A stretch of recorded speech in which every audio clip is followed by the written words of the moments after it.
नमस्कार मित्रों, हिंदी साहिशाला के यूट्यूब चैनल पर एक बार फिर से आपका स्वागत है। हम लोग प्रश्नोत्तरी हल कर रहे थे टीजीटी पीजीटी के, जिसमें कविता, कहानी, नाटक, उपन्यास के प्रश्नों को हल कर चुके हैं। आज उसी के आगे निबंध और आलोचना के प्रश्नों को हल करेंगे। तो आइए शुरू करते हैं। आज का पहला प्रश्न क्या है। पहला प्रश्न है निबंध आलोचना के 550 नंबर का। इनमें से भारतेंदु हरिश्चंद्र का निबंध कौन सा है। तो भारतेंदु हरिश्चंद्र का कौन सा निबंध है बताना है। तो इसका राइट आंसर होगा अद्भुत अपूर्व स्वप्न। राइट आंसर बी होगा। 51 नंबर प्रश्न है भारतेंदु हरिश्चंद्र के नाटकों की सबसे महत्वपूर्ण विशेषता कौन सी है। कौन सी विशेषता भारतेंदु हरिश्चंद्र के नाटक की थी। तो इसका राइट आंसर होगा राष्ट्रीय सांसारिक जागरण, राष्ट्रीय सांस्कृतिक जागरण। राइट आंसर सी होगा। 52 नंबर का प्रश्न है कि किस आलोचक ने बालकृष्ण भट्ट और प्रताप नारायण मिश्र को हिंदी का स्टील और एडिशन कहा था। तो बालकृष्ण भट्ट को स्टील और प्रताप नारायण मिश्र को एडिशन किसने कहा था। तो 52 नंबर का राइट आंसर होगा रामचंद्र शुक्ल ने कहा था। 53 नंबर का प्रश्न है धोखा, बात और भाव निबंधों की रचना किसने की थी। तो ये निबंध किसके हैं। तो ये सब प्रताप नारायण मिश्र जी के निबंध है। राइट आंसर सी होगा। 54 नंबर का प्रश्न है यदि गद्य कविता का लेखकों की कसौटी है तो निबंध गद्य की कसौटी है। यह विचार किसका है। किस आलोचक ने यह कथन कहा था। तो 54 नंबर का राइट आंसर होगा Ramchandra Shukla. Right answer B होगा।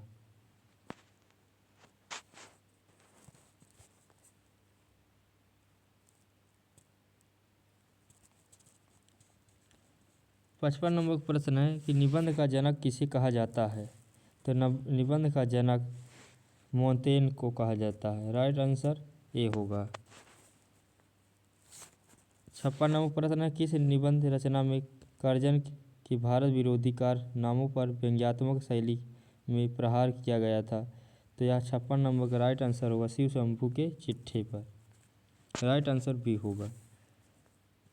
57 नंबर प्रश्न महावीर प्रसाद द्विवेदी ने के किस निबंध में व्यंग्य शैली प्रभावित है। तो बताना है 57 नंबर का राइट आंसर होगा म्यूनिसिपैलिटी के कारनामे। राइट आंसर सी होगा। 58 नंबर प्रश्न है आचार्य रामचंद्र शुक्ल का निबंध संकलन चिंतामणि नाम से कितने भागों में प्रकाशित हुआ था। कितने भागों में प्रकाशित हुआ है। तो यह 3 भागों में प्रकाशित हुआ है। अगला प्रश्न है 59 नंबर का नाखून क्यों बढ़ते हैं निबंध किसका है। तो नाखून क्यों बढ़ते हैं यह निबंध संग्रह यह हजारी प्रसाद द्विवेदी जी का है। 60 नंबर प्रश्न है कि इनमें से कौन सा निबंध पंडित विद्यानिवास मिश्र का नहीं है। बताना क्या नहीं है। तो 60 नंबर का राइट आंसर होगा आम फिर बौरा गए। राइट आंसर डी होगा। यह विद्यानिवास मिश्र का नहीं है। 61 नंबर प्रश्न है राजा भोज का सपना निबंध किसकी रचना है। तो राजा भोज सपना किसकी रचना है। तो यह शिव प्रसाद सितारे हिंद जी की रचना है। 62 नंबर प्रश्न है कि इन निबंधों में चंद्रधर शर्मा गुलेरी का निबंध कौन सा है। तो चंद्रधर शर्मा गुलेरी जी का निबंध कौन सा है बताना है। तो 62 नंबर का राइट आंसर होगा कछुआ धर्म। राइट आंसर ए होगा। प्रश्न नंबर 63 है कि खड़ी बोली निबंध के भीतर से अवधी, वैशवाड़ी और ब्रज के माधुर्य की झलक किस युग के निबंधों में मिलती है। तो 63 नंबर का राइट आंसर भारतेंदु युग में यह मिलता है। 64 नंबर का प्रश्न है आचार्य शुक्ल के उत्साह, करुणा, घृणा और लज्जा शीर्षक निबंध किस श्रेणी में आते हैं। तो यह किस श्रेणी में आते हैं। तो यह मनोविकार संबंधी के श्रेणी में आते हैं। 65 नंबर प्रश्न है फूल अशोक के फूल निबंध संग्रह किसका है। तो यह निबंध संग्रह किसका है बताना है। तो यह हजारी प्रसाद द्विवेदी जी का निबंध संग्रह है। इसका राइट आंसर होगा ए। प्रश्न नंबर 66 है कि व्यक्ति व्यंजक निबंधकार के रूप में किस से प्रसिद्धि मिली थी। तो किसे मिली थी। विद्यानिवास मिश्र जी को मिली थी। राइट आंसर इसका डी होगा। प्रश्न नंबर 67 है, आत्मनेपद निबंध संग्रह किसका है? तो यह आत्मनेपद निबंध संग्रह किसका है? राइट आंसर इसका आज्ञे जी होगा। क्या होगा? डी। राइट आंसर डी होगा।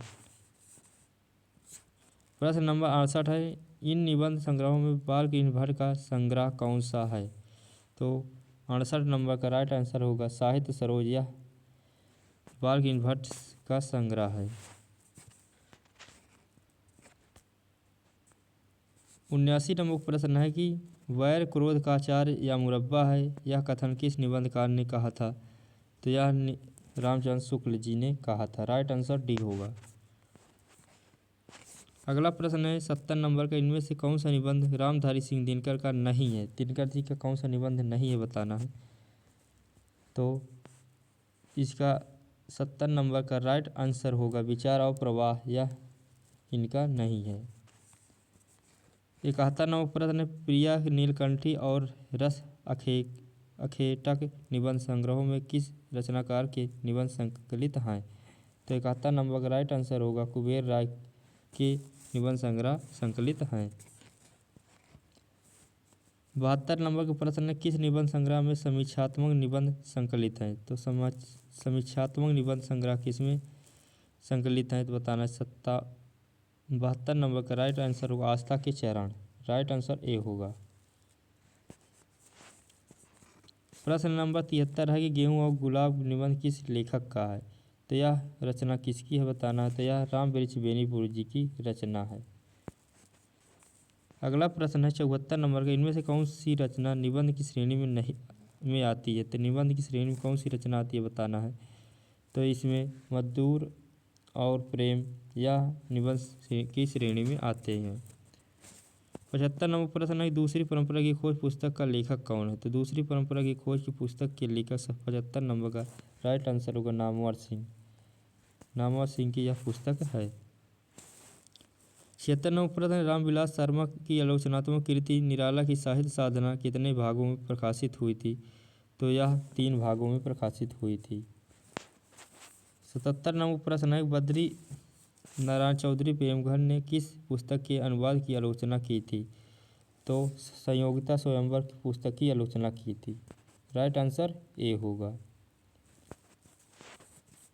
अगला प्रश्न है 78 नंबर का, चंद्रधर शर्मा गुलेरी ने आलोचना पर आधारित कौन सा पत्र जयपुर से निकाला था? तो 78 नंबर का राइट आंसर होगा समालोचना। यह इन्होंने जयपुर से निकाला था। राइट आंसर ए होगा। अगला प्रश्न है, कविता क्या है शीर्षक निबंध किसका है? तो कविता क्या है शीर्षक निबंध यह आचार्य रामचंद्र शुक्ल जी का है। 80 नंबर प्रश्न है, इन आलोचकों में से किसने कबीर पर आलोचनात्मक पुस्तक लिखी थी? तो कबीर पर आलोचनात्मक पुस्तक किसने लिखी थी? 80 नंबर का राइट आंसर होगा हजारी प्रसाद द्विवेदी। 81 नंबर प्रश्न है, आचार्य रामचंद्र शुक्ल की पहली सैद्धांतिक आलोचनात्मक पुस्तक कौन सी है? तो शुक्ल जी की पहली सैद्धांतिक आलोचनात्मक पुस्तक कौन सी? 81 नंबर का राइट आंसर होगा बी, यानी काव्य और रहस्यवाद। 82 नंबर प्रश्न है कि बिहारी के काव्य सौंदर्य का सम्यक विवेचन करने वाली पहली आलोचनात्मक पुस्तक कौन सी है? तो 82 नंबर का राइट आंसर होगा यानी बिहारी की वांगभूति। राइट आंसर सी होगा।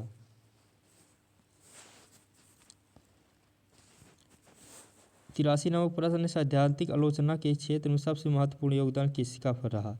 तो 83 नंबर का राइट आंसर होगा आचार्य राम शुक्ल जी का रहा। राइट आंसर ए होगा। 84 नंबर प्रश्न, पद्म सिंह शर्मा ने किस आलोचना का सूत्रपात किया था? तो किस रचना का सूत्रपात किया था? तुलनात्मक। राइट आंसर तुलनात्मक होगा।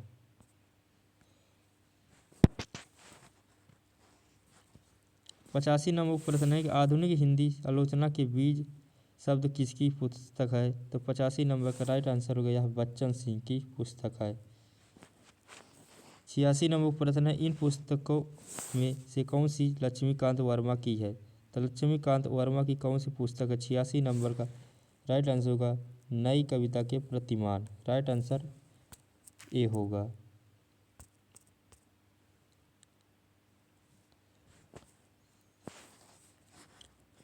अगला प्रश्न है 87 नंबर का, अनुसंधान परक आलोचना का विकास किस पत्रिका के प्रकाशन से हुआ था? तो 87 नंबर का राइट आंसर होगा नागरिक पंचाननी सभा से, नागरिक पंचाननी पत्रिका से। 88 नंबर प्रश्न, काव्य में अभिव्यंजनावाद पुस्तक किसने लिखी थी? तो काव्य में अभिव्यंजनावाद पुस्तक लिखने वाले कौन थे? तो 88 नंबर का राइट आंसर होगा लक्ष्मी नारायण सुधांशु। अगला प्रश्न है 89 नंबर का, लोक जागरण और हिंदी साहित्य आलोचनात्मक ग्रंथ किसका है? तो 89 नंबर का राइट आंसर रामविलास शर्मा जी का यह पुस्तक ग्रंथ है। अगला प्रश्न, छायावाद पर पंत जी द्वारा लिखी गई आलोचनात्मक पुस्तक कौन सी है? तो छायावाद पर पंत जी ने छायावाद पुनर्मूल्यांकन आलोचनात्मक पुस्तक लिखी थी। 91 नंबर पर प्रश्न है, इन आलोचनात्मक कृतियों में रामविलास शर्मा की कृति कौन सी है? 91 नंबर का राइट आंसर भाषा और समाज यह आलोचनात्मक कृति है रामविलास शर्मा की। 91 नंबर का राइट आंसर होगा ए। 92 नंबर प्रश्न है कि मिश्र बंधुओं की किस कृति ने तुलनात्मक आलोचना को आगे बढ़ाया था? तो 92 नंबर का राइट आंसर होगा हिंदी नवरत्न ने, यह मिश्र बंधुओं द्वारा लिखा गया ग्रंथ है। 93 नंबर प्रश्न, इनमें से शोधपरक आलोचना का उन्नायक कौन है? तो 93 नंबर का राइट आंसर श्याम सुंदर दास। 94 नंबर का प्रश्न है कि इनमें से आलोचनात्मक ग्रंथ कौन सा है? तो इसमें आलोचनात्मक ग्रंथ फिलहाल यह आलोचनात्मक ग्रंथ है। 95 नंबर का प्रश्न है, इनमें से कौन सी कृति निबंध की श्रेणी में रखी जाती है? तो इसका राइट आंसर होगा लिखी कागज कोरे, यह निबंध की श्रेणी में रखा गया है। और 96 नंबर प्रश्न है, साहित्य जन समूह के हृदय का विकास है, यह कथन किस निबंधकार का है? तो यह बालकृष्ण भट्ट जी का कथन है। 97 नंबर प्रश्न है कि क्रोचे के अभिव्यंजनावाद को किस आलोचक ने भारतीय वक्रोक्तिवाद का विलायती उत्थान माना था? तो 97 नंबर का राइट आंसर हुआ रामचंद्र शुक्ल ने माना था। 98 नंबर प्रश्न है, कृष्ण बिहारी मिश्र ने अपनी पुस्तक देव और बिहारी में आलोचना की कौन सी पद्धति अपनाई थी? तो कौन सी अपनाई थी? तुलनात्मक अपनाई थी, राइट आंसर सी होगा। 99 नंबर प्रश्न है, आज का लास्ट प्रश्न है, मनोविश्लेषणवादी समीक्षा के क्षेत्र में किस आलोचक का नाम सम्मिलित नहीं है? तो मनोविश्लेषणवादी समीक्षक के रूप में कौन से आलोचक का नाम नहीं है? तो इसका राइट आंसर होगा विजय देव नारायण शाही, यह मनोविश्लेषणात्मक वादी के अंतर्गत नहीं आती। तो ये रहे आज के 50 प्रश्न आलोचना पर और निबंध पर। आप लोग को प्रश्नोत्तरी अच्छी लगी लाइक शेयर सब्सक्राइब जरूर करें। कल फिर मिलते हैं अगले प्रश्नोत्तरी के लिए, तब तक के लिए नमस्कार, जय हिंद। कल की प्रश्नोत्तरी रेखा चित्र और संस्मरण पर होगा, तो देखना ना भूलें। कल फिर मिलते हैं। जय हिंद, जय भारत।